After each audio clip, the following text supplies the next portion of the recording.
best entertainment on the earth. Tune in for Comics with Perch.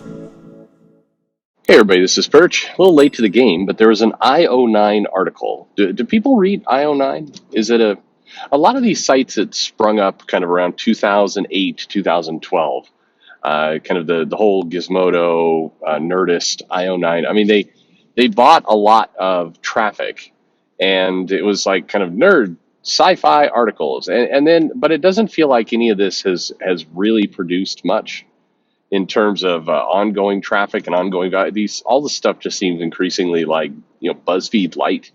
I guess I'm surprised BuzzFeed is still even in existence. Anyway, IO9 basically published a while ago, back in I think 2014. They published or they retweeted. You know what? I don't know where the origin of this all came from, but it was basically the what if. Power Girl was a guy, and the boob window, which has been controversial for reasons, was basically right over the guy's crotch, so you could see like the top part of the penis there, just like the beginning of the lines of the junk kind of tucked into this outfit. So they published this image that is and then people got excited about it. I missed this somehow. I missed this when it came out, but like the Mary Sue, I was like, this is the best thing in the world, and haha, this shows men what women think of that boob window. But well, we'll get there in a second. So the character is drawn like with kind of exaggerated lips and just lipstick, I should say, and I mean, all in all, it's bizarre. But the key part to it is, and it's the obvious thing that people are missing, is that in fashion today, if you go out to the movies, a restaurant, a trendy mall, whatever it happens to be, you will see the Power Girl boob window type of fashion on plenty of women. You also see lots of midriff. It turns out that showing cleavage is a popular fashion choice. I know this is strange, and I'm sure shocking to many of you, but it turns out that cleavage and it turns out there's actually bras that push up the cleavage to create more of an appearance of cleavage, and that is again popular. That women buy and wear, and they wander around. This style is not unusual. Now, granted, having a cape and thigh-high boots and walking around it with a just kind of white costume with a hole in the top is a little less fashion forward than some of the things. But if you go to any kind of trendy location, you will see far more than this. In real life, just out wandering around.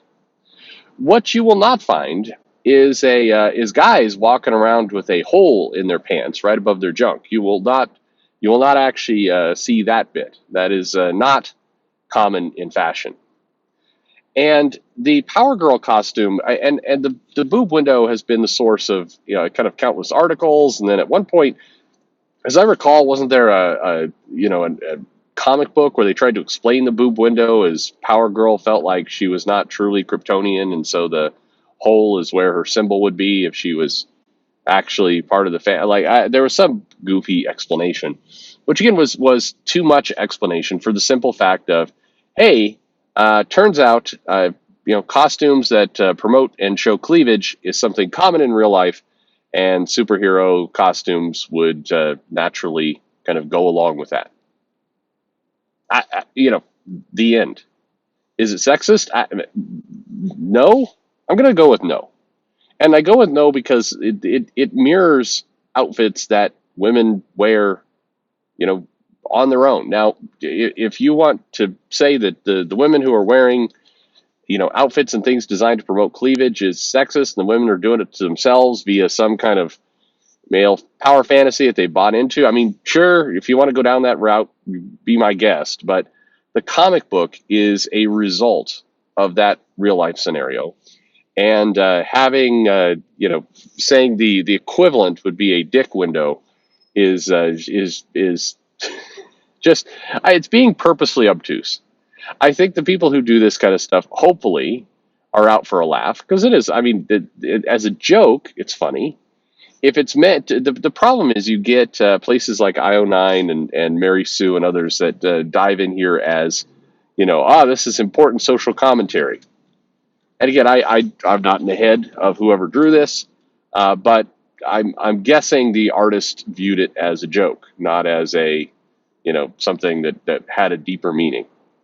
Now they have done plenty, and this gets to the other. They've done plenty of articles where they're like, what's the Hawkeye Project, where it's like, what if male superheroes were in the same pose as women superheroes are often in, and wore the same kind of outfits, and look at how ridiculous it looks. And so they dress up Hawkeye, and it's been done with other male characters as well, in these classic female costumes. It's like, oh, what if Hawkeye wore the Wonder Woman outfit? Wouldn't that look ridiculous? Yes, it would. And the big reason it would look ridiculous is when you go to the beach, you do not see a lot of guys out there running around in a kind of one-piece bathing suit designed for women. That Wonder Woman's outfit is pretty on track, along with some little kind of metal bits to kind of accentuate the overall costume. It's a bathing suit. Many superhero costumes are a bathing suit. You could say, hey, why is it that you put the male costumes on women? That would be, that they look a lot less sexy. I'm like, yes, that's, again, true. Again, you go to the beach, you see a lot of guys in kind of longer shorts. You see that's the outfit that has gone there. The comic books are a reflection of reality in this instance. I think if you're trying to peddle the comic books are overtly sexist in some kind of strange way, I think you've got, you're aiming your fire at the wrong location. I think you have a bigger issue or beef with just general how clothing is applied for men and women.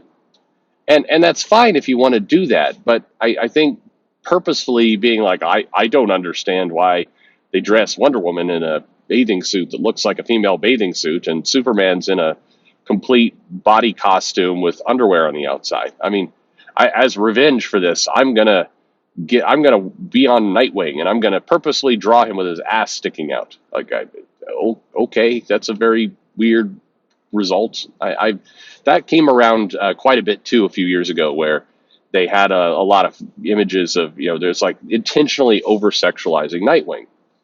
I mean, Gail Simone and a couple others kind of really pushed that narrative a little bit, and it's like, I mean, knock yourself out, I guess.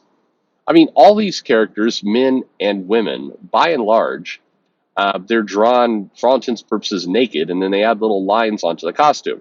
Take a good peek at Superman's costume. It leaves nothing to the imagination. If you're really drawing it more realistic, with kind of the spandex and the other things that are going on there, you'd see his package lines completely accentuated. That's what you would see. The reason why he has underwear on the outside of his costume is because it was replicating an old circus strongman look from like the 30s, and it got iconic and nobody changed it. In fact, when they did take the underwear away, it looked strange. People didn't feel like that was what Superman looked like, so they bring it back. Why does Green Arrow get a full Archer costume, and Zatanna looks like a magician stripper? Well, because Zatanna was designed to look like a magician's assistant, which generally looks like a magician stripper, and Green Arrow is designed to look like Robin Hood, and that's why he looks that way. Like that, these aren't hard problems to solve. Why these characters look the way they look, but anyway, that's it creates a lot of angst in people, and I wonder if a lot of these people do get out. Like, have you ever been to like a popular nightclub or dinner location, or any of that? I mean, what's weird is people know it. So in this issue of Captain Marvel I reviewed a bit ago, where Captain Marvel and all of her girl pals go to Vegas and go dancing, they even have they point it out in the script where it's like, hey, I brought your clubbing outfits, and the clubbing outfits are all relatively short dresses that go down a couple inches below the crotch, and that they're all out there dancing in these clubbing outfits. So that you're trying to portray, what if these superheroes went into real life and they were in a club dancing, they would wear these kinds of outfits that reveal a lot. These outfits tended to have low scoop. They have plenty of cleavage on display. I mean, that's what they do. So why is it that we get to the costume and it's like, wow, this isn't realistic that it would look like that? Like, well, first of all, none of this is realistic at all. Characters are flying around, punching planets into other planets. So realism is not what we're doing in the first place. But this is all a somewhat manufactured controversy to get people to be angry about something. Like, hey, look at this sexism. This sexism is sexist, and sure, I go nuts. Um, anyway, if there was a power man, like or Superman had this costume, he had a little dick window in there. I mean, in many ways, well, here's what would happen. People are like, haha, see, now you know how it is. And the male superhero would be like, man, it's so much easier to pee now. Thank you, costume designer. Thank you. I, I don't know. It's all crazy. Anyway, what do you think?